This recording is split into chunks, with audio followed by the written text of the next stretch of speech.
is Jade Copeland, and today I will be demonstrating the strategy for English language learners from Chapter 7 in our textbooks, which is collecting and processing vocabulary, or in other words, making vocabulary your own for English language learners.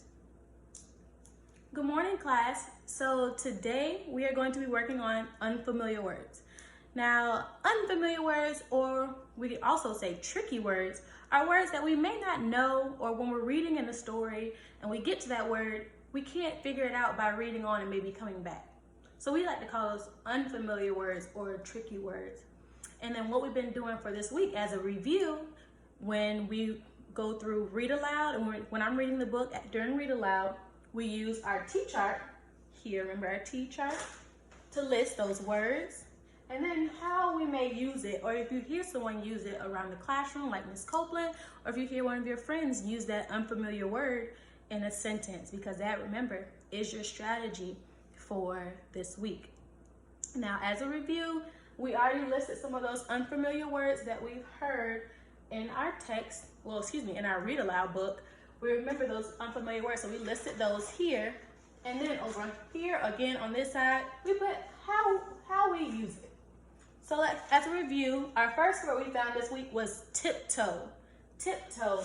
And how we use it, you heard Miss Copeland said, please tiptoe to your seats. So we're gonna highlight and underline our unfamiliar word there, and that's how one of you all told me. You heard Miss Copeland say, please tiptoe to your seats. Now, to take this one step further, we're going to talk about what are maybe some synonyms for the word tiptoe, for our tricky word. So a synonym is a word, a different word that means almost the same thing as tiptoe. The same, but almost the same thing as tiptoe, or any word. So maybe a synonym for tiptoe would be like sneaking, maybe.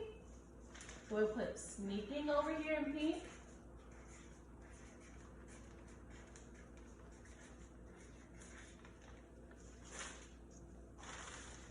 Can someone else give me an example for a synonym that you think would be a synonym for tiptoe?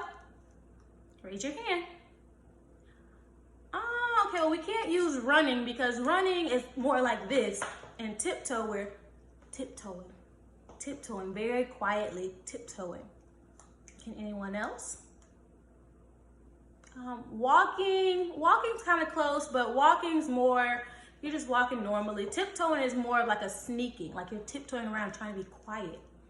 I have another one. This is gonna be like maybe like a 4th or 5th grade word for you guys.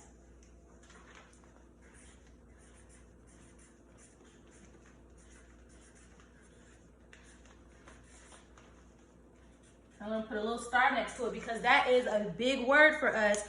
This word is cautiously. So I could put this over here where tiptoe is and say, Miss Copeland said, please cautiously, I would have to add the word maybe walk to your seats. That's another way we can use that. All right, so can everyone show me how you would tiptoe around the classroom? Show me how Miss Copeland wanted you to tiptoe to your seats. Nice, yes, tiptoeing on the tips of your toes, tiptoeing around the classroom, trying to be quiet. Quiet. All right, so another word was parade. We heard the word parade in our story.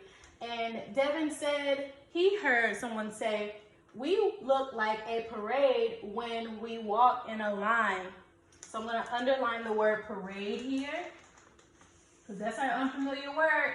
And Devin said he heard someone say, we look like a parade when we walk in line. And that's also a great word, a great way to use the word parade in a sentence. So good job, whoever used that. Now, can someone tell me a synonym that we could use for the word parade? Yes, Sarah. You said march? March is a great synonym for parade, yes.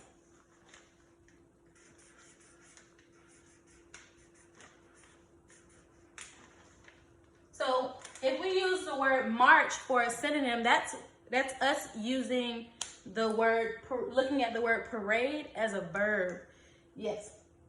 So march is another movement, and you march like this. So everybody march, stand up and march in a parade. And we're using that as a verb in this sense here, because that's something we're actually doing. Yes. So that's a good synonym for parade if we're using that as a verb. All right, so another word that we found here was crabby. Now, crabby, we're not talking about the animal, well, the crustacean. We're not talking about a crab when we say that. But when we use crabby, Sarah said, I'm in a crabby mood today. So crabby is something that's going to describe how we feel. And Sarah said she's in a crabby mood today. Good job, Sarah, for using your word in the sentence. So what I'm going to do here is underline crabby. All right. Now, can anyone show me maybe what crabby means? Can you show me? Like crabby means I'm in a bad mood. It's another word for a bad mood, a very unhappy mood. So maybe a synonym for crabby would be mad, maybe.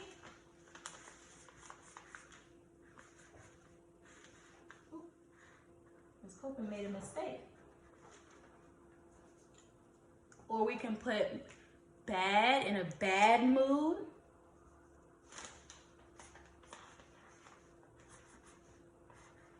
So those are some synonyms for the word crabby. Now everybody again, show me crabby. Show me a crabby mood. Like you're angry. All right, and last but not least, we have the word that Antoine found, the word disgusting. Now that is a long word there, disgusting. Now, can anyone tell me, or did anyone hear someone use the word disgusting in a sentence? Maybe? Yes, thank you for a quiet hand. Okay, that's a good one. So Amy said that she heard someone say, this pizza is disgusting, when they were at lunch. So that's a sentence that we would add over here to how we use it. And we would put, this pizza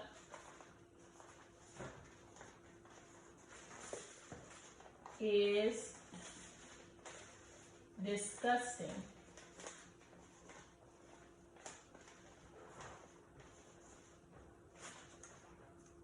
So we added our sentence there. And of course, we're going to use our pink marker to highlight our unfamiliar word. Nice. So they use the sentence, this pizza is disgusting. I'm sure someone can probably tell me what a synonym or another word that's like the word disgusting is for our unfamiliar word.